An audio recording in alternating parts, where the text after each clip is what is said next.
अस्सलाम वालेकुम नाज़रीन, सिंध न्यूज़ ख़बरुनि जो सिलसिलो जारी है। तव्हां सां मदजी मां ख़बर शेयर कंदा हलूं। मदजी में 3 ॾींहं बि पैरामेडिकल स्टाफ ऐं डॉक्टरनि तोड़े वैक्सीनेटर तरफ़ां कोरोना वायरस दौरान ड्यूटी कंदड़ मुलाज़िमनि जे रिस्क अलाउंस ख़त्म करण ख़िलाफ़ OPD जो बाइकाट कयो वियो। अब्दुल समद चांडियो, डॉक्टर अब्दुल्ला चनो, शाहिद जमाली, बाबर शाह, यूसुफ पहोर, इम्तियाज़ मंगवियो जे अॻुवाणी में एहतजाजी मुज़ाहिरो कयो वियो। उन मौक़े ते मथियन अॻुवान मीडिया सां ॻाल्हाईंदे चयो त असां 3 ॾींहंनि जे टोकन हड़ताल पंहिंजे हक़नि लाइ कई आहे। हेल्थ रिस्क अलाउंस ख़त्म करे असां सां नाजाइज़ी कई वई आहे। ॿियनि सूबनि में अलॻि कानून आहिनि ऐं असां सिंध में मुलाज़िमनि सां नाहक आहे। जेसिताईं हेल्थ रिस्क अलाउंस बहाल न कयो वेंदो, असांजो ही टोकन हड़ताल OPD जो बाइकाट रहंदो ऐं असांजा जाइज़ मुतालबा न मञिया विया त इस्लामाबाद D चौक ते धरणो हणियो वेंदो।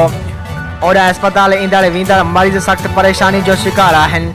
जॾहिं त OPD बंदि हुजण करे ॾोराई इलाइक़नि खां आयल मरीज़ वापसि रवाना थी विया।